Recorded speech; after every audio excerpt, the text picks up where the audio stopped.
امریکہ کا ایران کی جوہری تنصیبات پر حملہ، B-2 بمبار طیاروں اور آبدوزوں سے فردو، نیتنز اور اصفہان کے ایٹمی پلانٹس کو نشانہ بنایا۔ B-2 بمبار طیاروں سے ایران کے سب سے بڑے جوہری پلانٹ فردو کو ہٹ کیا، جبکہ آبدوزوں سے فائر کیے گئے ٹوماہاک کروز میزائلوں نے نیتنز اور اصفہان کے اٹامک انرجی پلانٹس کو نشانہ بنایا۔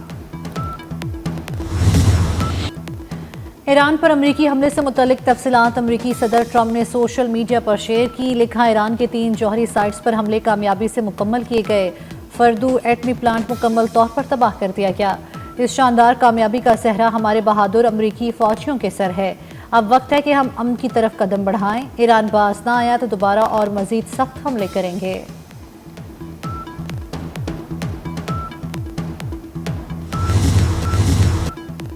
ایرانی حکام کی جانب سے امریکی حملوں کی تصدیق، کہا کہ حملوں سے ایران نے کوئی بڑا نقصان نہیں اٹھایا، جوہری پلانٹس میں کوئی مواد موجود نہیں تھا، تنصیبات پہلے ہی خالی کرا لی گئی تھیں۔ اگرچہ امریکی صدر کی باتیں درست ہیں، لیکن فردو نیوکلیئر پلانٹ کے ایک حصے کو نقصان پہنچا۔ ایرانی میڈیا کا کہنا ہے اصفہان میں نیوکلیئر سائٹ سے کسی خطرناک مواد کا کوئی اخراج نہیں ہو رہا۔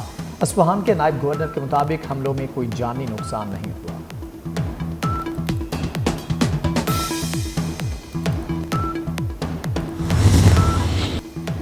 ایران کا ایٹمی پروگرام مکمل تباہ کر دیا۔ امریکی وزیر دفاع پیٹ ہیگسٹ کی chairman joint chiefs general Dan Caine کے ہمراہ نیوز کانفرنس۔ وزیر دفاع کا کہنا تھا ایران کے جوہری عزائم خاک میں ملا دیے، ایران کسی صورت ایٹمی ہتھیار نہیں رکھ سکتا۔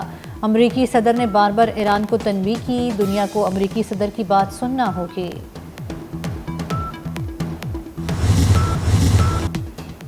امریکی chairman joint chiefs general Dan Caine نے بتایا کہ ایران پر حملے کو آپریشن مڈ نائٹ ہیمر کا نام دیا گیا۔ امریکی حملہ انتہائی خفیہ مشن تھا جس سے صرف چند لوگ واقف تھے۔ امریکی حملے میں 7 B-2 طیاروں سمیت 125 سے زائد فوجی طیاروں نے حصہ لیا۔ حملے میں مجموعی طور پر 75 گائیڈڈ ہتھیاروں کا استعمال ہوا، جن میں 14 GBU 57 بم بھی شامل تھے، جو کہ اس بم کا پہلا آپریشنل استعمال تھا۔ حملوں کے دوران ایران کی طرف سے کسی مزاحمت کا سامنا نہیں کرنا پڑا۔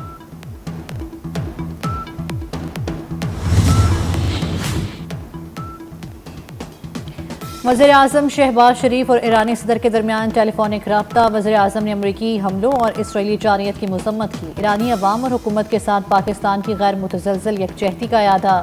وزیر اعظم نے قیمتی جانوں کے ضیاع پر دلی تعزیت کا اظہار کیا۔ ایرانی جوہری تنصیبات پر حملوں پر تحفظات کا اظہار۔ امن کے لیے فوری مذاکرات اور سفارتکاری کی ضرورت پر زور۔ ایرانی صدر مسعود پزشکیان نے اظہار یکجہتی پر پاکستانی حکومت، عوام اور عسکری قیادت کا شکریہ ادا کیا۔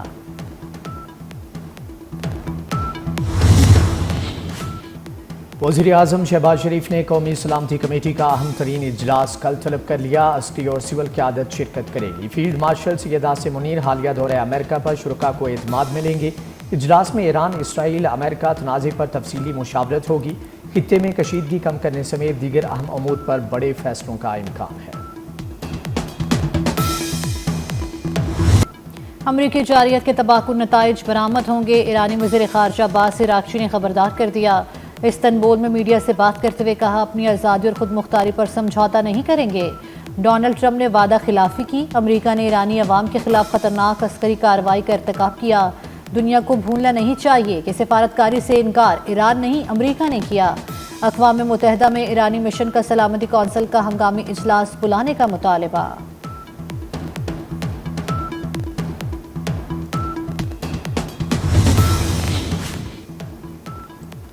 امریکی رکن کانگریس الیگزینڈریا اوکاسیو کورٹیز نے ایران پر حملہ صدر ٹرمپ کے مواخذے کی بنیاد قرار دے دیا۔ ایکس پر جاری اپنے بیان میں کہا کانگریس کی منظوری کے بغیر ایران پر بمباری کا تباہ کن فیصلہ آئین اور کانگریس کے جنگی اختیارات کی سنگین خلاف ورزی ہے۔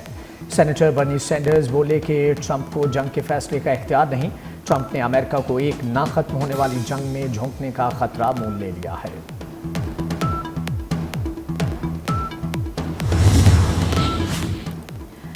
عالمی ایٹمی توانائی ایجنسی نے ایران کی جوہری تنصیبات پر حملے کی تصدیق کر دی۔ کہا اصفہان پر امریکی حملے میں سینٹری فیوج بنانے کی ورکشاپ نشانہ بنی۔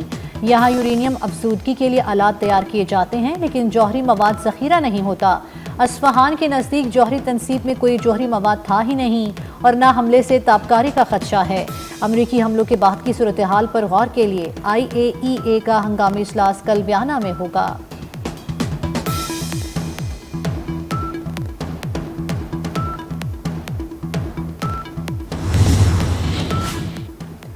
ایران پر حملہ کرنے والے امریکی طیاروں کا پتہ لگا لیا۔ ایرانی پاسداران انقلاب کا بیان، کہتے ہیں ایران پر حملہ کر کے واشنگٹن نے اپنے آپ کو فرنٹ لائن میں کھڑا کر لیا۔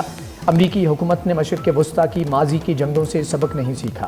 ایران پر بمباری کے بعد امریکہ کو اس کا خمیازہ بھگتنا پڑے گا۔ ایران کے ایروسپیس کمانڈر کا بھی بڑا بیان سامنے آ گیا، کہتے ہیں ہمارا صبر ختم ہو گیا، امریکہ تھوڑا انتظار کرے، حملوں کی سزا بھگتے گا۔ ایران کا ابنائے حمز بند اور امریکی فوجی اہداف کو نشانہ بنانے کا اعلان۔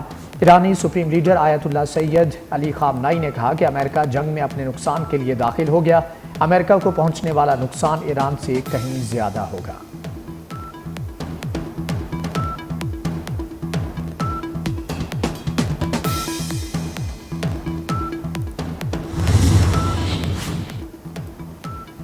سیکرٹری جنرل اقوام متحدہ نے ایران اسرائیل کشیدگی میں کمی کے لیے کردار ادا کرنے کی اپیل کر دی۔ انٹونیو گوتریس کہتے ہیں ایران کے خلاف امریکہ کے طاقت کے استعمال سے سخت پریشان ہوں، خطہ خطرناک موڑ پر ہے، بین الاقوامی امن و سلامتی کو خطرہ ہے، یہ تنازع تیزی سے قابو سے باہر ہو سکتا ہے، عام شہریوں، خطے اور دنیا پر تباہ کن اثرات پڑ سکتے ہیں، تنازع کا کوئی فوجی حل نہیں، آگے بڑھنے کا واحد راستہ سفارتکاری ہے، واحد امید امن ہے۔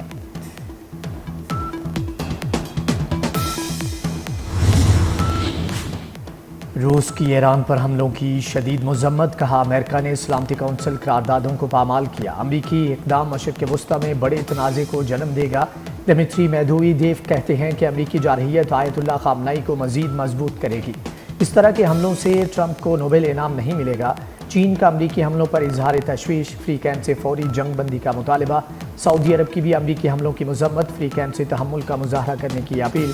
عالمی برادری سے ایران اسرائیل کشیدگی ختم کرانے کا مطالبہ۔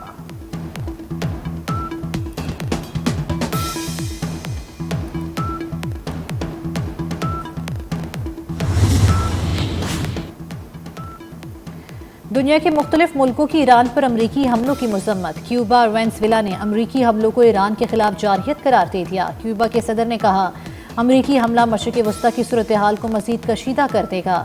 آسٹریلیا اور نیوزی لینڈ کی فریقین سے بات چیت کی اپیل، جاپان کا کشیدگی میں فوری کمی کا مطالبہ، برطانیہ کی امریکی حملوں کی حمایت۔ وزیر اعظم کیئر سٹارمر نے کہا ایران کا جوہری پروگرام دنیا کے لیے خطرہ ہے۔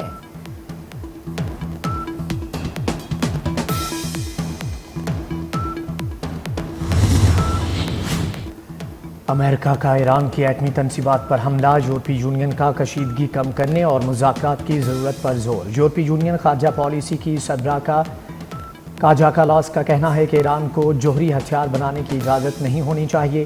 ایران کا جوہری پروگرام بین الاقوامی سلامتی کے لیے خطرہ ہے۔ افریقین پیچھے ہٹیں، مذاکرات کی میز پر واپس آئیں۔ یورپی یونین کے وزرائے خارجہ کا اجلاس کل ہوگا۔ حماس کی ایرانی جوہری تنصیبات پر امریکی حملوں کی شدید مذمت، کہا ایران پر امریکی حملہ بین الاقوامی قانون کی کھلی خلاف ورزی ہے۔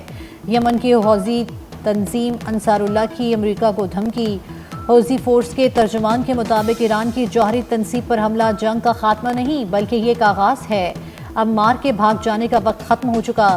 بحیرہ احمر میں امریکی بحری جہازوں کو نشانہ بنانے کی دھمکی۔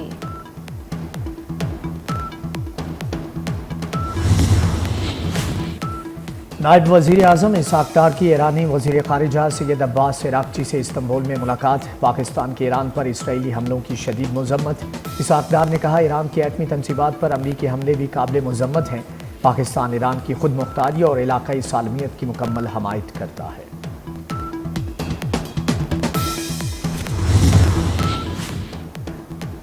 کشمیری کئی دہائیوں سے مظالم کا سامنا کر رہے ہیں۔ نائب وزیر اعظم اسحاق ڈار کا OIC میں مقبوضہ کشمیر رابطہ گروپ اجلاس سے خطاب، کہا پاکستان نے ہمیشہ کشمیری عوام کے حق خود ارادیت کی حمایت کی ہے۔ مقبوضہ کشمیر اور فلسطین کے عوام بنیادی حقوق کے لیے جدوجہد کر رہے ہیں۔ بھارت نے پہلگام واقعے پر بغیر تحقیقات پاکستان پر الزام لگایا۔ بھارت نے تحقیقات کی بجائے جارحیت کا راستہ اپنایا۔